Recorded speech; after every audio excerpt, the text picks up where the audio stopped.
There are three teams at the top of the AFC battling for first place and home field advantage throughout the playoffs.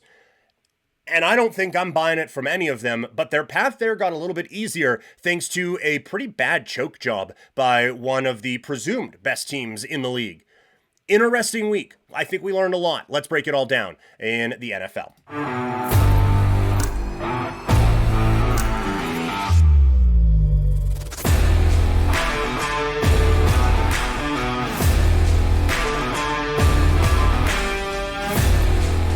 The NFL is never short on storylines, that's for sure. And we had another couple interesting ones develop over the weekend. Let's take a look at some of the big stories from the National Football League. And we'll begin with the Buffalo Bills. That is a concerning loss for them.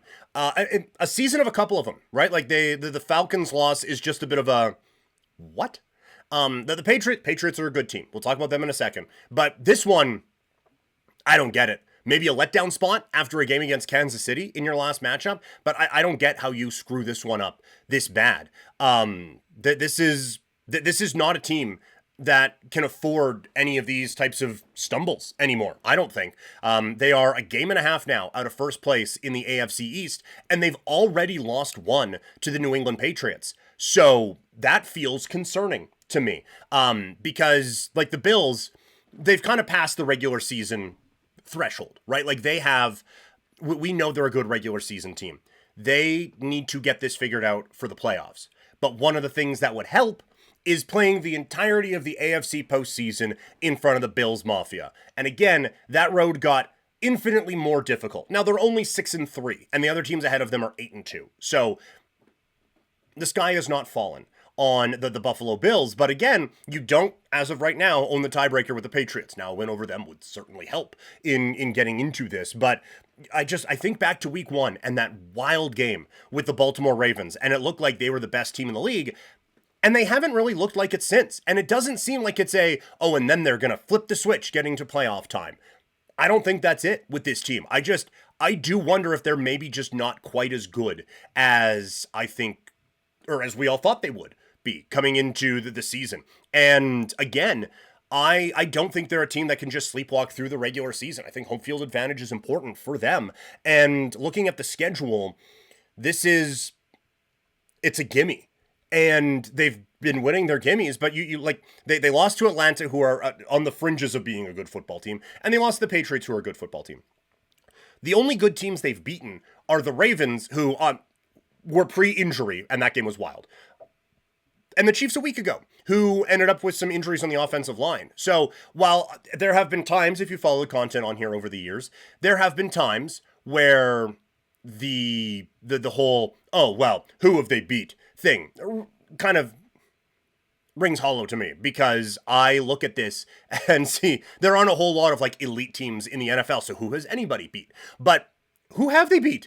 The Ravens on opening night in a crazy game, and an injured Kansas City Chiefs football team last week. So I can see where there would be a bit of panic now for this group. Offensively, Josh Allen is great, and a lot of the secondary stats look really, really good. But they haven't felt like just overwhelmingly dangerous, aside from kicking the tar out of Carolina. It was maybe a little too close against the Carolina, or not the Carolina Panthers, New Orleans Saints a couple of weeks ago. And they've had a couple of those types of games. Now, they've had some crazy ones as well, the Baltimore game. But there have been too many games where it feels like they're a playmaker short right now. And I thought Coleman could develop into that. He had a great touchdown on Sunday against the Dolphins. Kincaid has been really good when called upon as well, but there hasn't been that guy stepping up consistently for them to try to break away from this. And the defense has never felt dominant this season. Baltimore, it felt very surprising that the Ravens had got stopped at all in that game. And they had problems with the Saints. They had major problems here with the Miami Dolphins, specifically in the run game. They couldn't stop a thing against Miami. And against Kansas City, they were able to limit them to 21 points, but that's still a banged up Kansas City team that you kind of should have done that to anyway. And they had problems with Drake May and the New England Patriots. This has not felt like a championship defense, not once this season. And again, you have Josh Allen, you always have a chance. This is still a good football team. I'm not going to go so far as to say that, but they have not felt like the championship caliber football team that they expect to be and that we expect them to be basically since week 1 of this season. And now the 3 surprises at the top are all getting their wins as well. But looking at in the chat, Toxic saying Bills looked unstoppable to start the season. Man, remember, I'm pretty sure we came on here after week 1 and said like that was the best game of the year. And we've stopped doing power rankings here, but like they were, I had them penned in at number 1 because I was like, you win that football game, you just get to be the team all season long. But I don't know where that went. Because yeah, like that game was crazy in week 1. And then they came out and they kind of beat up on the New York Jets in week number 2. And just since then, I don't know if they're just like, okay, we got this now or what it is, but it doesn't look great. And now, like, trade deadline's come and gone. It's not like, I mean, people get bought out and cut and signed and everything all the time, but it's not like you can say, okay, well, let's just go trade for linebacker X or playmaker Y or anything like that. Not that trading for a wide receiver looked all that good last year, see Cooper, Amari, but this is it. This is the team now. There's no reinforcements coming. This is your group. And it didn't look good last week. And again, like I said, the issue is that the 3 teams at the top of the division, top of the conference, did look good, and we'll get to them in a second. But a reminder that if you are watching this after the fact or in a different spot, we're streaming this on 3 different platforms here today. YouTube, youtube.com/@CouchPotatoDiary, twitch.tv/PrimetimePK, and kick.com/PrimetimePK. So if you're watching this after the fact or listening in podcast form, just note that you can join Toxic and others in the chat when we do these next live stream. I know it's a holiday and a very important one, but we will be doing a live stream tomorrow at 9:30 a.m. Mountain Time. That's going to be the next stream here, as still want to get some stuff in even on the holiday. But yeah, the 3 surprise teams still get their wins in the AFC this week. Back on Thursday, Denver, less than inspired performance against the Vegas Raiders, but that one falls under the category of a win's a win. Win's a win. So they get the W there. Colts, it's a tough to read Atlanta Falcons team, but that was a good win. Jonathan Taylor goes nuts as he goes 32 carries, 244 yards, and 3 touchdowns. Good thing I got him in the Vampire League. But he becomes the Colts' all-time leader in touchdowns, and they look electric. I still... That loss to the Steelers is going to be very difficult to get out of my head. That was a pretty sound beatdown from a football team that then kind of got dominated by the Chargers in what was essentially a home game for them, with the terrible towels waving on Sunday night in Los Angeles. But I still think you have to take them seriously a bit. The defense has played better than people expected them to, and like Jonathan Taylor powering that offense, a couple good throws from Daniel Jones again in this game leads them to a victory. So they're not going away. Same with the Patriots. Like this is that's a real win in the Tom Brady Bowl against the Tampa Bay Buccaneers. They only have 2 tough games left on their schedule. I know a lot of people were talking about the strength of schedule for the Patriots coming into the season. I kind of scoffed at it a little bit when I was looking at the win projections and everything like that. I just didn't think they had enough playmakers to get things done. But Drake May has kind of turned into that dude. And like the deep balls are fantastic. And now Travion Henderson having his breakout game, it's quite something for them. And I think this is where, talked about it with the Giants earlier, this is where coaching matters. Because so many coaches, when Ramondre Stevenson has the fumble issues, all right, you're pulled. After 1, you're gone. And I think a lot of people would like that to happen. But Vrabel's like, nope, stick with my guy. It doesn't mean Travion's bad. Doesn't mean he's bad. It's just, this is our guy right now. Then an injury happens. It's okay. You've been practicing now for 9 weeks. Let's go show him what you can do. And he shows that breakaway speed down the left side where he's so far ahead of everyone that he can look over to the coaches and be like, hey, am I going down, up or down? Up? Yeah, no, just give me a second. Up or down? Staying up? Okay, let's go for a touchdown then.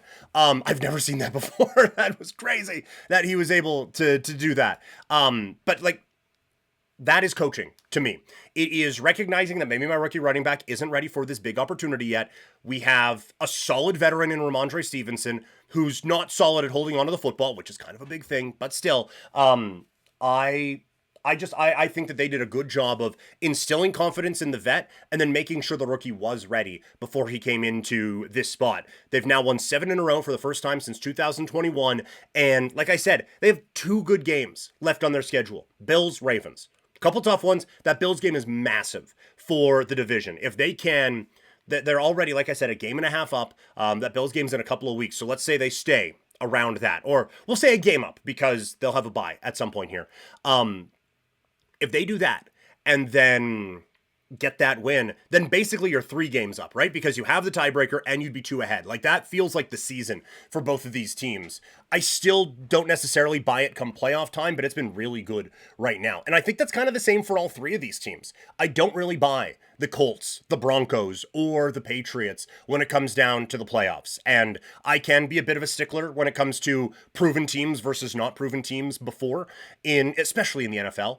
But I still, like, if we played it tomorrow and you just stacked these 3 teams up and it's Colts, Ravens, Broncos against, I guess it would be the Chiefs, and then Bills, Patriots. Like, I'm still taking the Ravens Chiefs side to win all 3. But this has still been a great year for these teams and really shaking things up in the AFC playoff picture.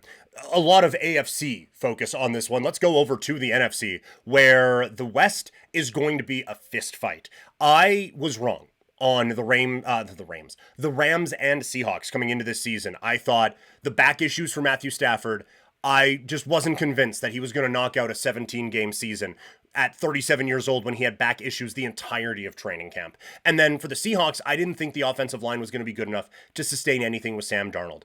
And the back has obviously stayed healthy enough for Matthew Stafford. And Sam Darnold, I still think the offensive line has some issues, but it doesn't matter because they're throwing absolute nukes down the field and just connecting on enough of them to get wins. But the other side of it is both of these defenses are legit and kind of terrifying. And so now that this is game of the week next week, I know Chiefs Broncos is going to be one. Sunday, obviously out here, a lot of focus on the Grey Cup for those of us in Canada. But before that, watching this one, it's going to be like, this is why Red Zone was invented, so we can bounce back and forth between Broncos Chiefs and Rams Seahawks. But if this was the olden times, then I'm picking Rams Seahawks to watch. These are 2 of my favorite teams to watch play football right now, and I think you can make a very compelling case that the winner of that game becomes the favorite in the NFC going forward. They are both well-rounded. They can both beat you a few different ways, running the ball, passing the ball short, passing the ball deep on offense, and they are really good with some young defenses as well. Oh, it's going to be fun. Oh, it's going to be so much fun watching those 2 teams play next week. So those are some of the big stories from the NFL. More football talk as the week goes on. And of course, if you are watching here on YouTube, make sure you hit that subscribe button. I do have playlists for all the different sports. So if you just want the football stuff from us here, there's that. If you just want fantasy football, there's a playlist for that as well.